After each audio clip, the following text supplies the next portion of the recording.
Hey there, everybody. It's Ellen Weatherford. And Christian Weatherford. And this is Just the Zoo of Us, your favorite animal review podcast, where we rate your favorite animals out of 10 in the categories of effectiveness, ingenuity, and aesthetics. We are not zoological experts, but we try our best to bring the most interesting and accurate information as we can. I don't think we have any major updates going on right now. It's been pretty chill. Yeah. Other than, for those who have listened for a long time and remember the episodes I've done with my older son, Isaac, he started a band this week. Yes. Not a band. He started band. School band. Yeah, so we have a band kid in the house now, which is very exciting. Finally. A second generation band kid. Third generation, really? Yeah. So he's now playing the trombone. Maybe we'll get a sick trombone solo on the podcast soon.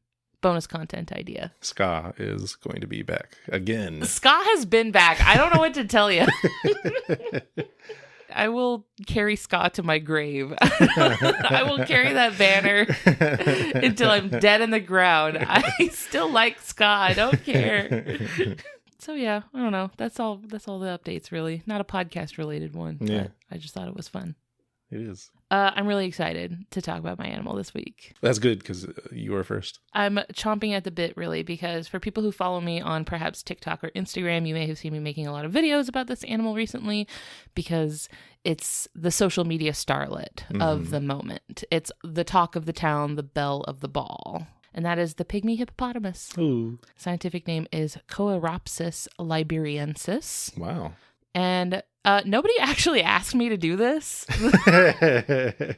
This species was not submitted by anybody. I needed somewhere to put this information. I needed someone to talk about the pygmy hippo. Have we done hippos before? You did hippos before, but it was so long ago. Okay. I think it was fully 5 years ago. Yeah. So it's been a minute. So it is a separate species. It is a separate species. This is just not something else. No, it's not. Because a lot of times you'll hear people, I don't know, I feel like a lot of people maybe think that it's just like a toy poodle, right?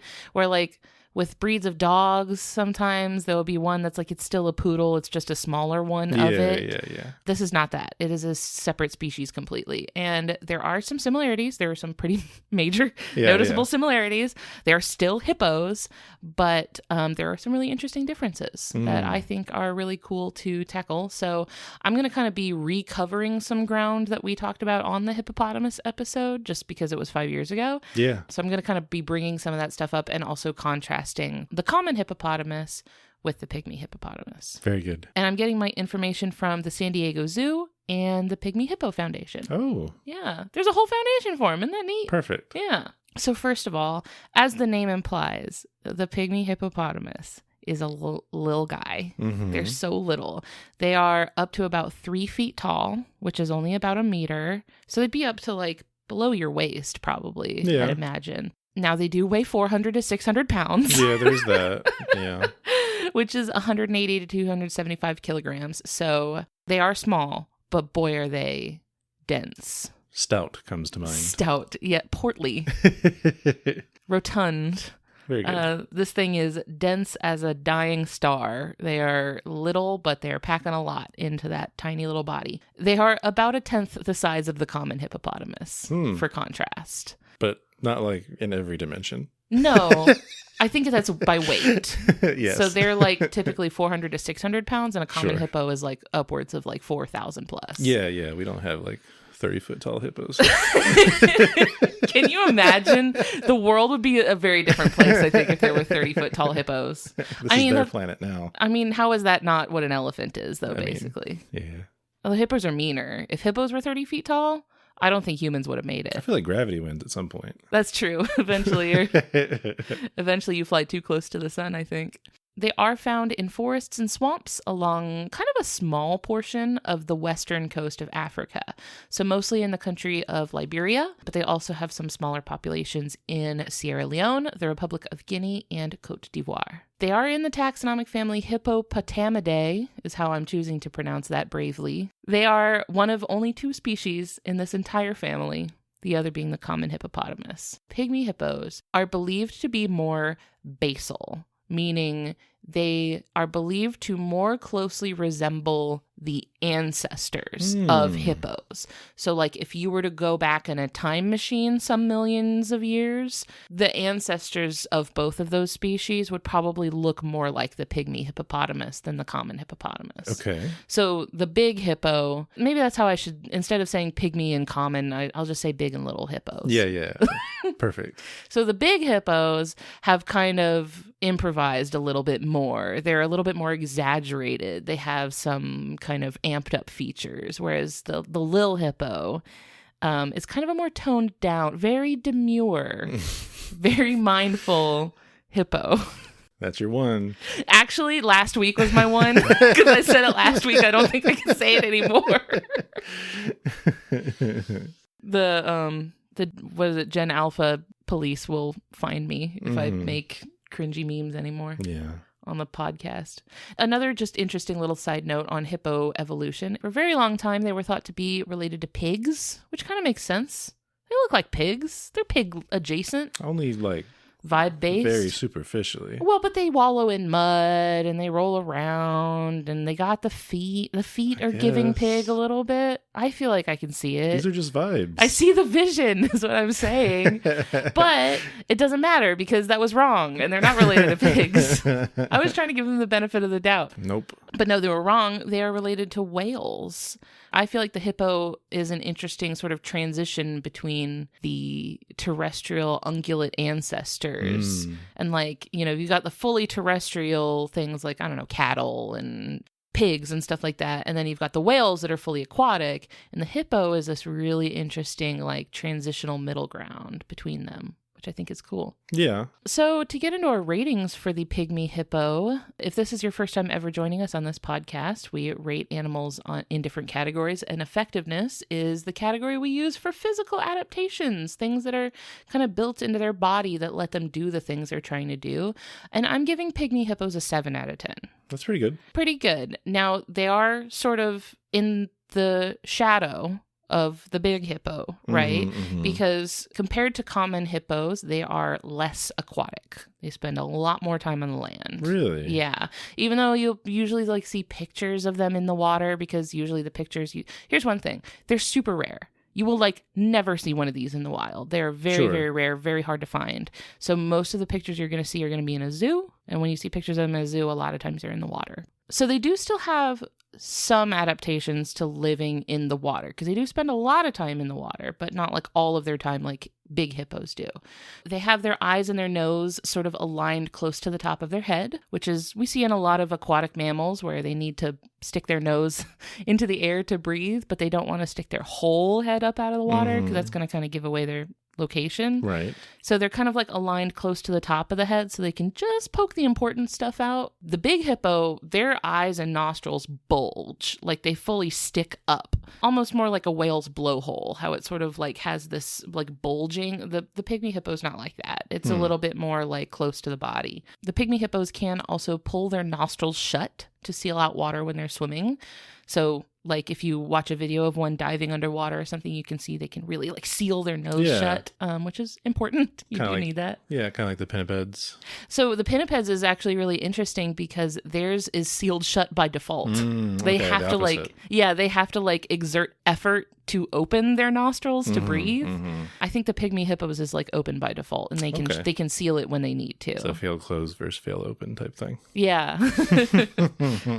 Pygmy hippos also have a little bit less webbing between their toes than common hippos, so their toes are a little more free. If you imagine like those like toe shoes, you know what I'm talking about? Yeah. Those shoes that have like the differentiated toes. Yeah. It's more like that.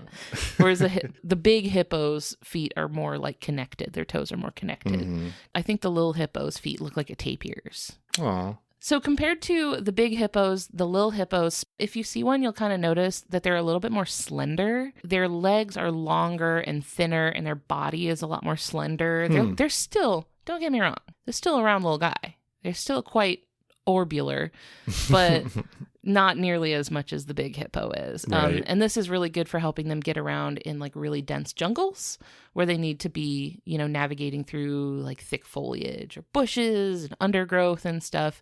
It helps them to be small so that they can duck under things and get through, gaps in bushes and stuff. Now, one thing that they do have that they share with their larger cousins that is maybe not my favorite thing about hippos is their blood sweat. Right. Do you remember this? I do. Is this ringing a bell? Yes. So it can scare people if you don't know what you're looking at. Oh, you mean like in general, not just like in person? Right. Like if you see like a photo Yeah, of it, yeah. it can be disturbing to look at. I was like, in person, I would probably be scared long before that point. Right. That's like a sub-scary point. Like... That's like an and also. Oh my gosh, it's dripping with blood. Which it's not. Sometimes they look like they're dripping with blood. Okay. They're not. They're fine. So what it is that, hippo skin is really, really vulnerable to getting either dried out or burned in the sun. Because they still do live in very, very hot places.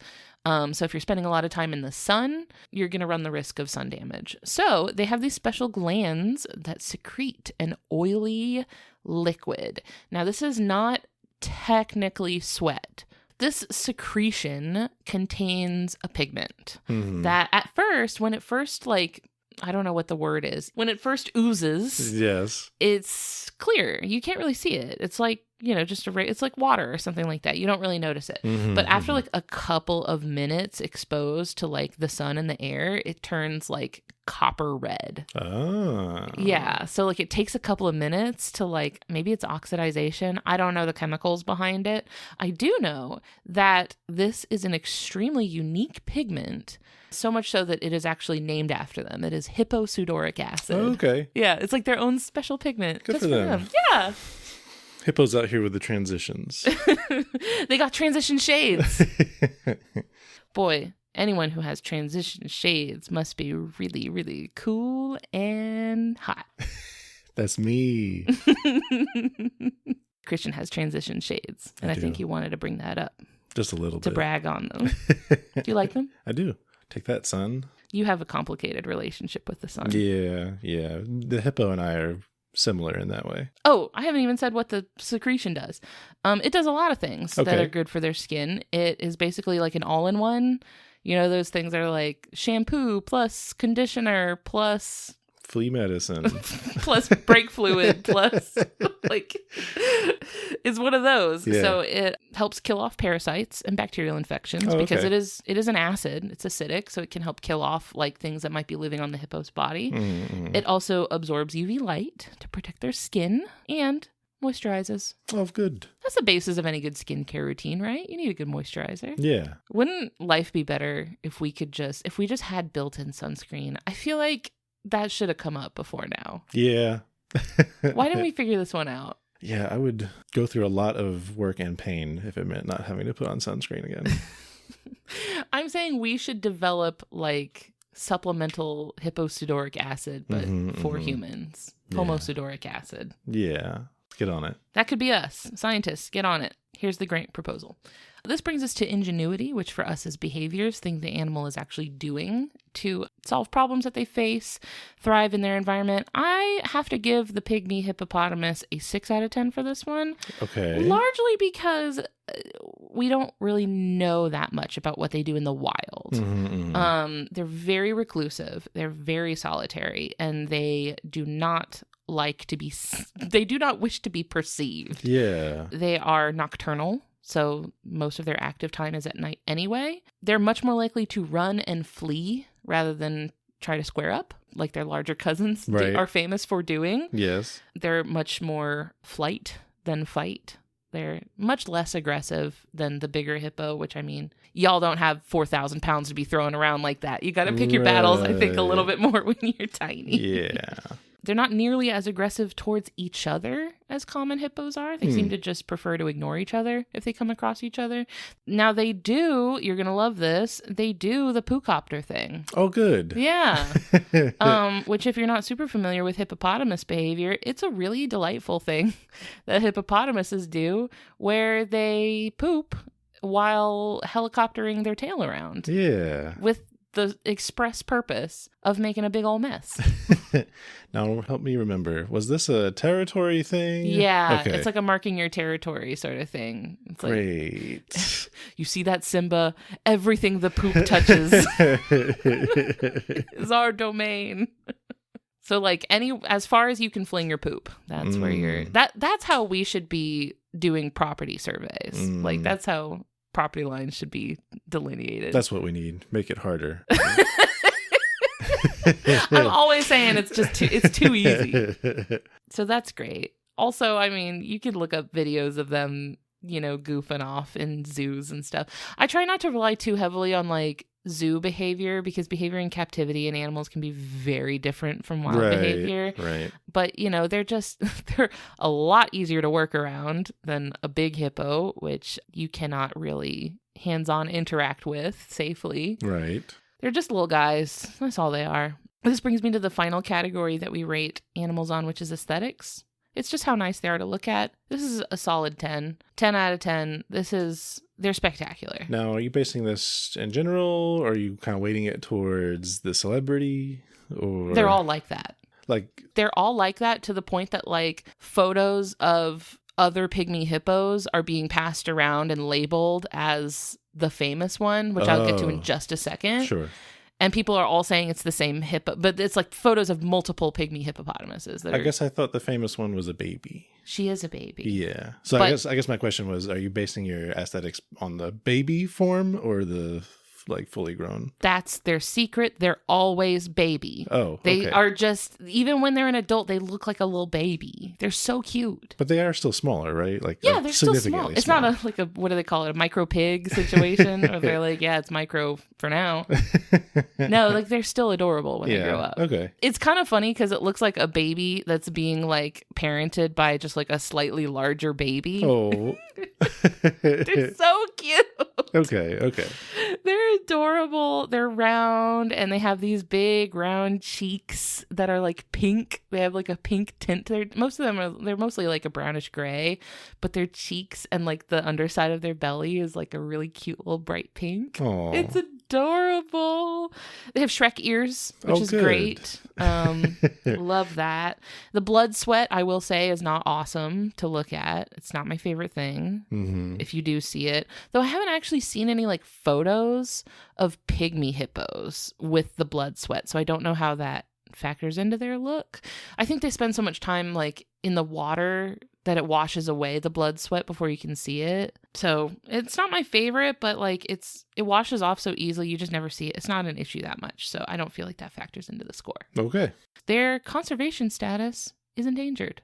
They are not doing good at all. The IUCN reports deforestation as the biggest threat to pygmy hippos because they do rely on forests. These are forest-dwelling animals. They're not like going to be out in like the Nile River like the big hippos are. They rely on healthy forests, and the forests that they rely on have been either cut down for logging or converted into plantations for things like rubber, coffee, and palm oil. They are legally protected in their home countries, so you're not supposed to hurt them or harm them, but those protections aren't very well enforced, and also direct harm to the hippos isn't really their biggest problem. So it's not like it, that's just not the biggest threat to them. The biggest thing for them is deforestation. Now, there are many pygmy hippos in captivity in zoos. Almost all pygmy hippos in captivity in the USA right now are descended from a single pygmy hippo named Billy. Oh. Who was a gift to President Calvin Coolidge from Harvey Firestone of Firestone Tires. Okay. So thanks, Firestone Tires, for all the hippos, I guess. Huh. Yeah, that was an odd cameo appearance by the tire guy, I guess. Okay, so here's why I want to talk about pygmy hippos today. If you have perhaps been living off of the grid for the last couple of weeks and are just a chronically offline person and are not aware of Moo Deng, the famous pygmy hippo. She was born in July, so she's only a couple months old. She was born at Khao Kiao Open Zoo in Thailand Oh, by the way, Moo Deng is the name of a Thai dish, like a meal. Uh-oh. And it literally translates to bouncy pork. Oh, okay. So this is okay. Yeah. So Moo Deng is everything. She's all anyone's talking about. She's all over the internet right now. She's the star of the moment.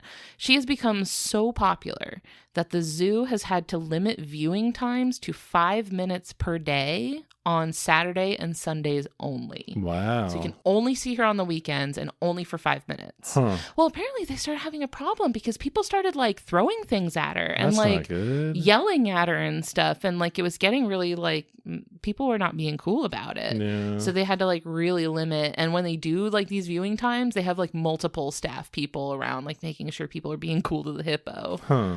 In fact, in a tweet from the zoo, which by the way, I accessed on Twitter on my computer, and Google helpfully provided a translation from the original Thai tweet. Okay. This was Google's translation of the zoo's tweet. Quote, organize the audience of the Bouncy Pig show 5 minutes per round, only on Saturdays and Sundays for safety and to allow all tourists to see the bouncy pigs.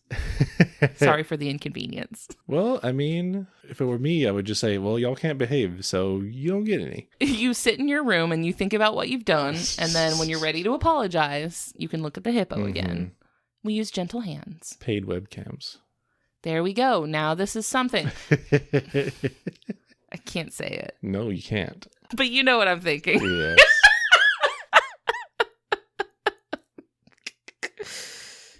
In response to the popularity of Moo Deng, the Thai Sephora account even posted a helpful how-to graphic on how to, quote, wear your blush like a baby hippo. Wow. Featuring a photo of Moo Deng showing off her, as they call it, pink and peachy tone. And it's like a little, like, infographic showing little, like, blush products that have, like, the little pink of her cheeks. Oh. It's so cute. Did they have a model actually do it, or? So what I saw was just like a picture with like some products around, like the photo of the hippo. But I spend a lot of time on TikTok, and I have seen a lot of Moo Deng inspired makeup tutorial videos. So that has definitely happened. That wasn't like official Sephora content, but a lot of people have done it. Huh. And I'm a big fan of it. I'm very into the Moo Deng content. Keep it coming. I love it. I love what y'all are doing out there. Just behave if you go see her. Behave. I hope Moo Deng doesn't get milkshake ducked. What? Oh, you don't know what a milkshake duck is? No.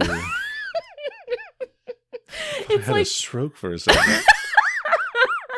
It's like it comes from this old tweet. A milkshake duck is basically something that becomes very, very, very quickly popular and seemingly like innocuous and innocent, and then like swiftly is revealed to be deeply problematic. I hope Moo Deng doesn't come out with any controversial opinions. This is not an endorsement of any of Moo Deng's views or opinions. Nope. And that's Pygmy Hippos. Well, thanks. I had fun with this one. Yeah. Let's take a quick break to hear from our friends on the Max Fun Network, and then we'll get to Christian's animal. Jackie Cation, hi, and welcome to the MaximumFun.org podcast, The Jackie and Laurie Show, where we talk about stand-up comedy and how much we love it and how much it enrages us. We have a lot of experience and a lot of stories and a lot of time on our hands. So check us out. It's 1 hour a week, and we drop it every Wednesday on MaximumFun.org. Hello, podcast recommendation service. Hello there, young man. I'm looking for a new podcast to listen to. Something amusing, perhaps. Oh, what about Beef and Dairy Network? Something surreal and satirical. Well, I would suggest Beef and Dairy Network. Ideally, it would be a spoof industry podcast for the beef and dairy industries. Yes, Beef and Dairy Network. Maybe it would have brilliant guests such as Josie Long, Heather Ann Campbell, Nick Offerman, and the actor Ted Danson. Beef and Dairy Network. I don't know. I think I'm going to stick to Joe Rogan. The Beef and Dairy Network podcast is a multi-award-winning comedy podcast, and you can find it at MaximumFun.org or wherever you get your podcasts. So, Christian, what animal do you have for us this week? This week, I'll be talking about the Harpy eagle. I'm excited for this. Yeah. Scientific name, Harpia Harpyja? Question mark. The name's so nice you say it twice. It could actually be Harpia, just spelled differently, but I don't think so. Sounds like a Amelia Bedelia sort of Oh. situation. Maybe. So this species was submitted by Micah Rumsey and Vaughn Owens. Thank you both. Thank you. And I'll be getting information from Animal Diversity Web and also San Diego Zoo, just Let's like go yours. San Diego Zoo. I love your website. Very easy to look at. Yes. And it helps that they have so many animals and so much information about them. That's true. So the Harpy eagle. It is a large eagle, a range of colors from white to gray to black, and it has a very impressive kind of crown of feathers. It's huge. It's Yes. beautiful. It's so good. It's very good. It has Makes its head look huge. It has a hooked beak. So I said big, but how big? The body length is 89 to 102 centimeters, or about 3 feet, Why do you always start with metric? because it's the right one. Also, I used the form that I find the information in and then convert it. It has a wingspan of 2 meters or 6.5 feet. That's huge. Yes. This thing, wingtip to wingtip, is like, if it was on its side, it would be like your whole body. Longer. Yeah. Females weigh 7 to 9 kilograms, or 15 to 20 pounds, and males weigh 5 to 8 kilograms, or 11 to 18 pounds. And apparently, females being larger is pretty common in eagles. These can be found in rainforests in Central and South America, and they belong to the taxonomic family Acciptridae. So we've talked about this family a lot, actually, because other animals that are in there are the bearded vulture from episode 20, Baby. Love them. the Egyptian vulture from episode 135, Mm-hmm. and some other birds we've seen personally, like the Cooper's hawk or the red-tailed hawks and red-shouldered hawk and bald eagle, are all in that same family. Oh, wow. Okay. Yeah. And also the Philippine eagle, which we haven't seen but have heard of course. I did an episode on Philippine eagle. Oh, yes. Yeah. It's a real... I can actually see a lot of similarities between them and the Harpy eagle because they Yeah. have that like long sort of crest on their head. And that hooked beak is very similar to the bald eagle, I think. I feel like that's like a lot of eagles Yeah. and birds of prey. Like raptors are going to have a hooked beak like that. Right. So for effectiveness, I'm giving a full 10 out of 10. Ooh. They are big. They're actually the largest species of eagle. They're not the largest bird of prey, which I didn't note it down, but I think it was one of the condors. The Andean I condor? think it was I the think Andean condor. I mean, do you consider that a bird of prey, though? If it's a scavenger, you know? I don't know. Its talons are up to 12.5 centimeters long, or 5 inches. That's like the length of my hand. It's big. Yeah, it's big. And that's just the talons? Uh-huh. This thing is strapped. Good Yeah. Lord. They Not live, me and my 8 knives. They live a long time, 25 to 35 years. They have great sight, which you might expect with eagles. You know what I learned recently? What's that? Birds can't turn their eyes. Oh, yeah. At all. So we talked about this with the owls, but I think at the time I didn't realize that was an all bird thing. Yeah, this was something I learned pretty recently, Yes. is that like birds in general cannot turn their eyes. Huh. Their eyeball, it's not like a sphere. Right. It's not like a it's more ball. like a cone. It's like, I would describe it, well, for owls at least. I didn't look into this for eagles and stuff, but for owls at least, it's like, I'd say it's shaped like a mushroom almost, Huh. or like a flange sort of shape. Yeah, yeah. So they can't like turn. They're really good at seeing, but they have to turn their whole head if they want to see something. Huh. Maybe there's something there, like the anatomy that would have been used to turn the eyeballs is being used to help with vision somehow. I don't Yeah. I mean, they have really good eyesight. know. Yeah. Vision is complicated, y'all. Oh my gosh, I get stressed out when I have to learn about eyeballs. So yeah, they have good sight, which helps them find their prey in thick forests that they live in. Now, they're not doing very long soaring flights through the sky. They're more doing high-speed maneuvering through rainforest, like trees and canopies. And these are big guys, so it probably Yes. takes a lot to get up to speed. But I read that their relative wingspan is actually not that big compared to other birds. It's because that smaller ratio helps them maneuver better. You see that with a lot of like little birds, like with like little songbirds and stuff.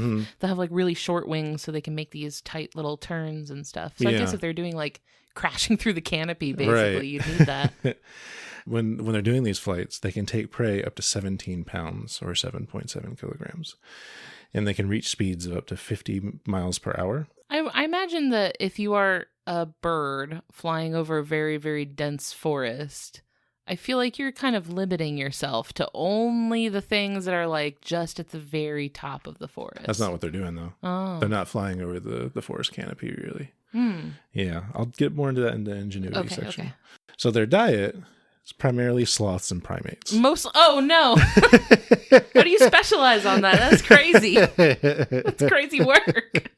I mean, sloths are just there for the picking. That's true. You can just grab them. There's nothing they can do. Just hope that you're not the most appealing one, I guess. You can just be a little bit less convenient to eat than the other sloths. The moss growing on me, so bitter. You don't, nah. It's nasty.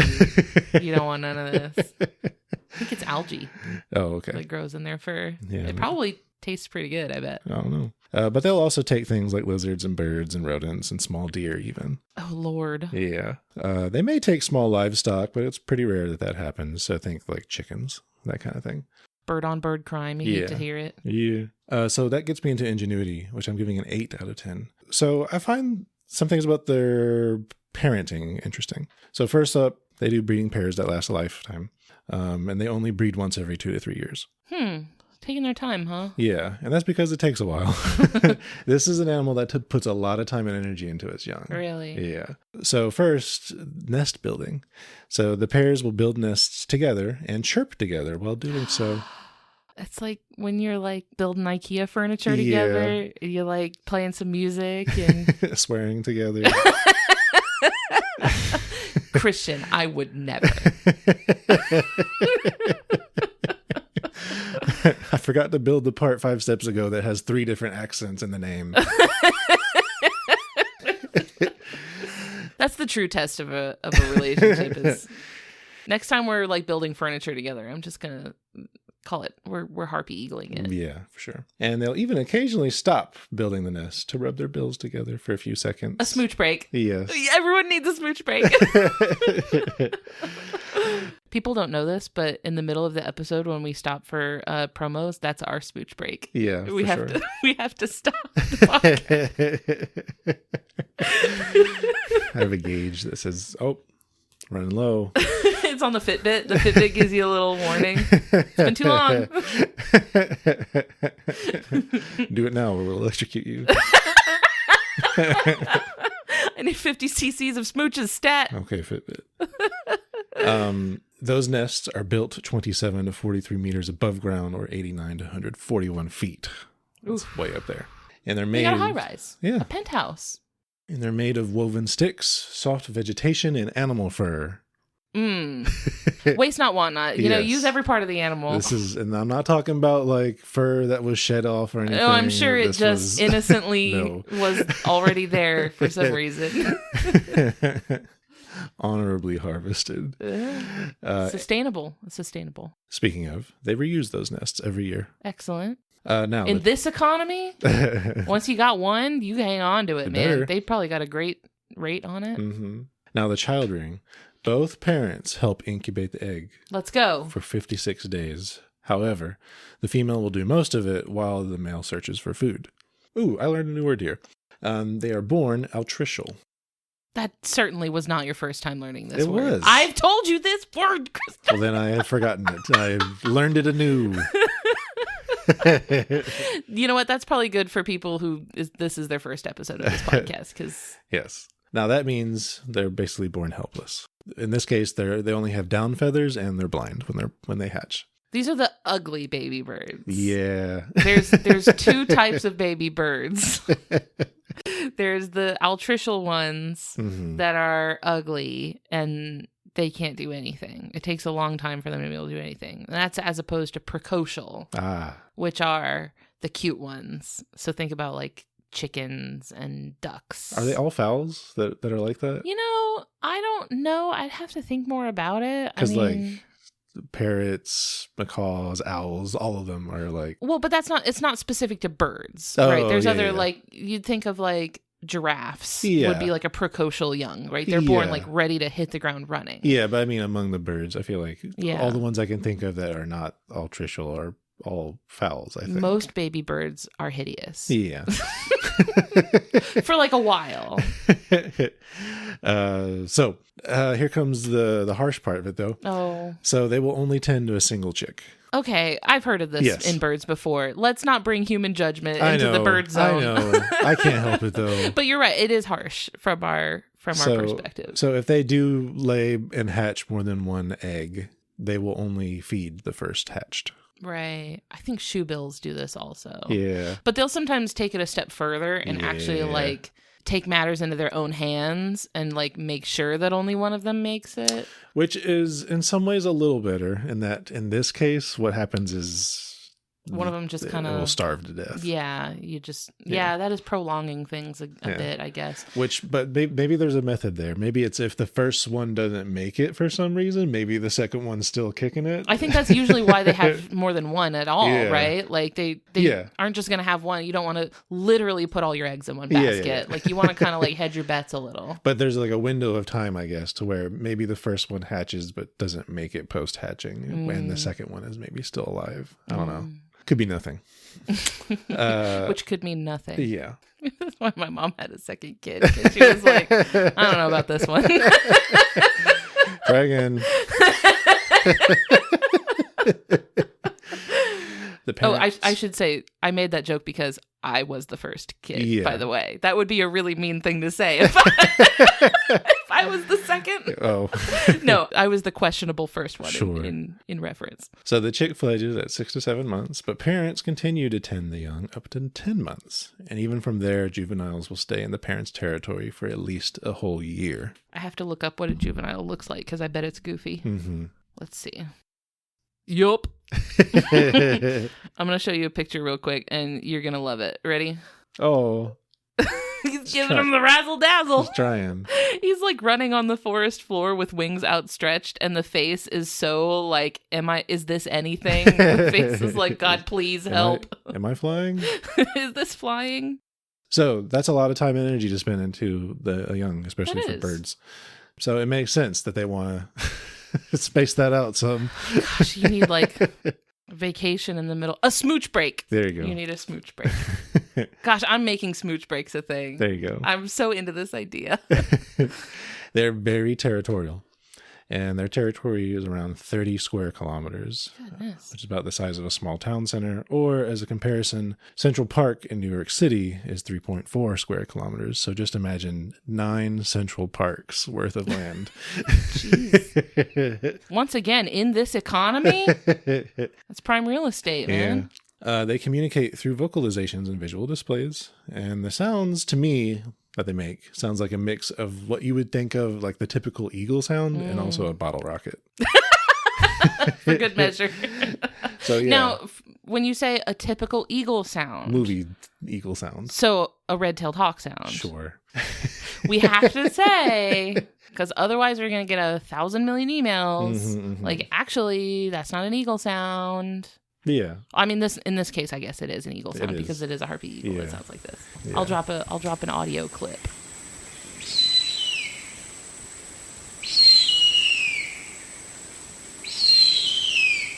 It's a little bit more melodious than a hawk, because when you think of a hawk call, that's like a kind of like screechy sort of. This is a little bit more. Once again, I can't say it again, but very demure.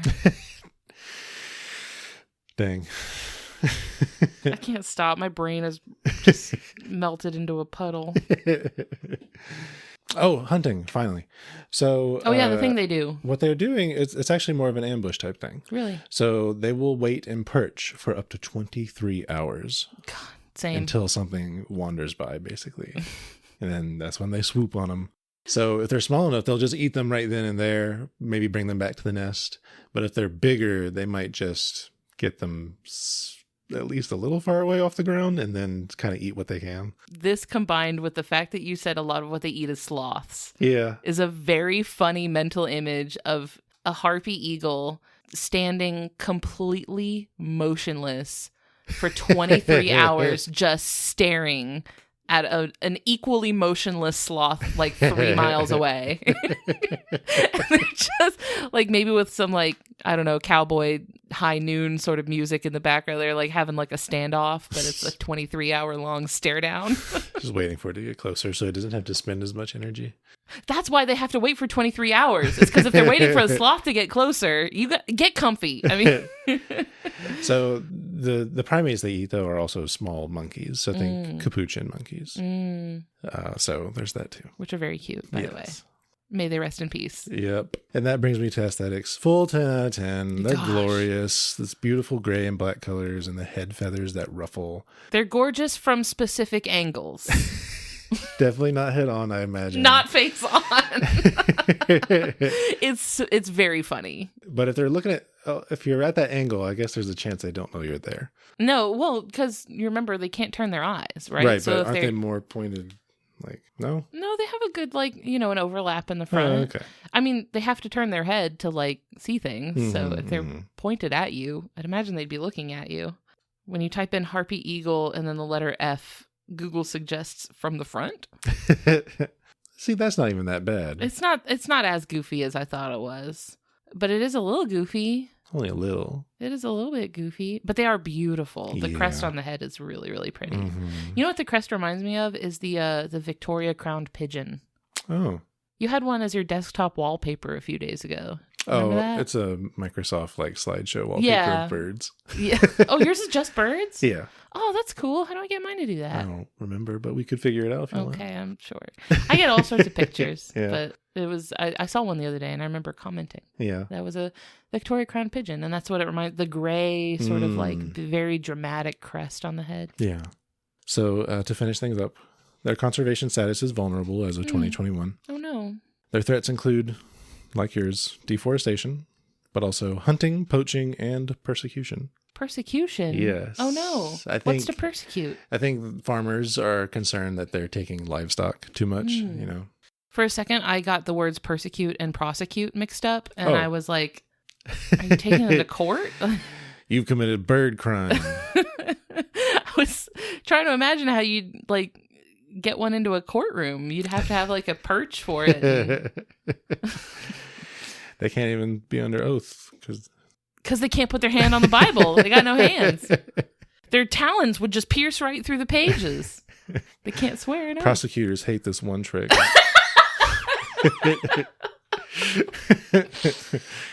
They are the national bird of Panama. Great choice for a national bird. And in the U.S., you can see them at the San Diego Zoo and Zoo Miami. Never been to either of those zoos. Same. Want to, though. Yeah.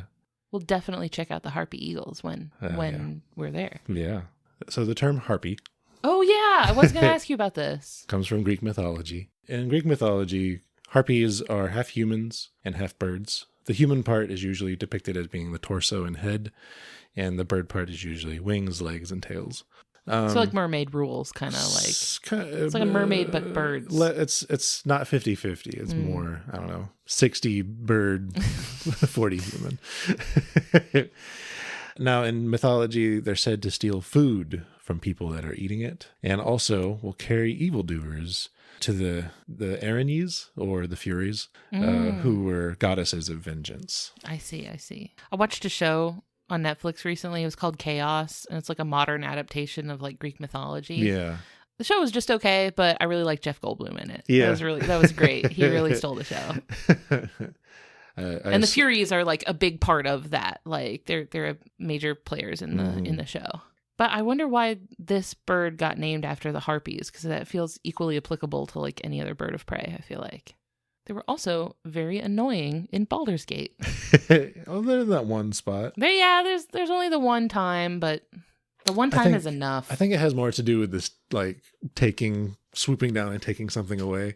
So, in this case, it was taking an evildoer off to be punished. Yeah. So, I don't know, maybe coming down and grabbing its prey and flying off with it. I recently, for an undisclosed Dungeons and Dragons content that hasn't been released yet, so I can't say too much else about it. I played as an Aarakocra that I got creative with the bird it was based on, and I feel like you could do something fun with a Harpy Eagle styled Aarakocra. If your DM is cool, you can make whatever bird you want as an Aarakocra. I want to see a spoonbill. How did you come up with a spoonbill? Just in the tavern. What do you have? Soup. Soup, please. It's literally all I can have. Oh, something I forgot to mention about their conservation. They have a very important role in their ecosystem, Oh. and that is keeping the population in check of bird egg-eating monkeys. Oh. Yes. So it seems like these two are sort of locked, Yeah. like ecologically together, Mm-hmm. in like a sort of cyclical. Right. So like capuchin monkeys are an example of this. And it's not just their like the harpy eagle eggs that benefit from this, because like those kind of creatures will just eat whatever eggs they can get their hands on. So like that can really hurt some more sensitive species and things. So yeah, pretty important. And also self-serving a little bit, maybe. Yeah. I mean, for the harpy eagle, it's a 2-for-1 thing. Yeah, like, oh, I get a meal, and also I've taken down someone who could have eaten my eggs. Yes. So I guess it's one or the other, right? Yeah. Eat or be eaten. Yep. Law of the jungle. And that's the harpy eagle. Thank you, baby. That was really fun. Mhm. I enjoyed that. It's time for our smooch break. Yes, finally. I'm so locked into that. Thank you so much for listening and spending this time with us here today. I hope that you enjoyed what you heard today. If you did, I hope that you leave behind some nice words for us in a review on your podcast app of choice. I just, like last week, figured out that Spotify lets you leave like comments and reviews and stuff. I don't know. I just got access to that. So I'm deeply apologize to everyone who's apparently been leaving comments on the podcast for the last like year plus. Now, wasn't it also I had no access to that or any idea it was possible. Now, wasn't it also the case that those comments were not visible to anyone else until you... A lot of them, it looks like we're stuck in like the needs review Yes. report. Please. I went through and I approved all of them. I'm so sorry if you left a comment a million years ago. I did not see it. I just saw them. I tried to go through and like reply to the ones that I saw, but if you did that and I unfortunately ghosted you, I do apologize for that. I did want to shout out a recent one on our Siamang and Laughing Kookaburra episode that went up a couple weeks ago.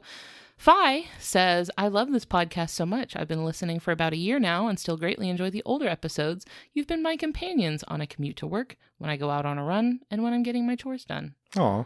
I love that. I Yeah. enjoy being brought along on adventures with people. It makes me feel like I get to be part of something cool because I get to be part of your cool life. Yeah. It lets me be way cooler than I actually am.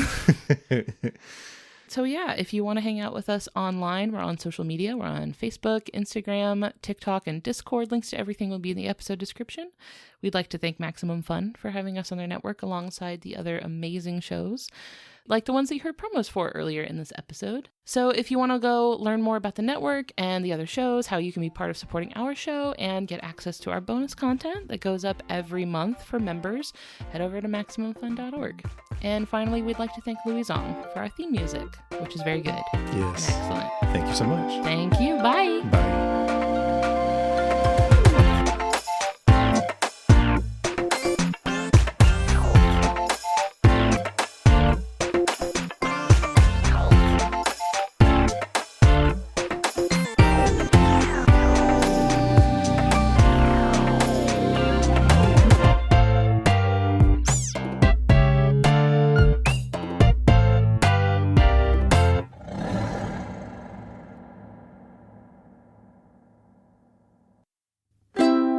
Maximum Fun. A worker-owned network of artist-owned shows. supported Directly by you.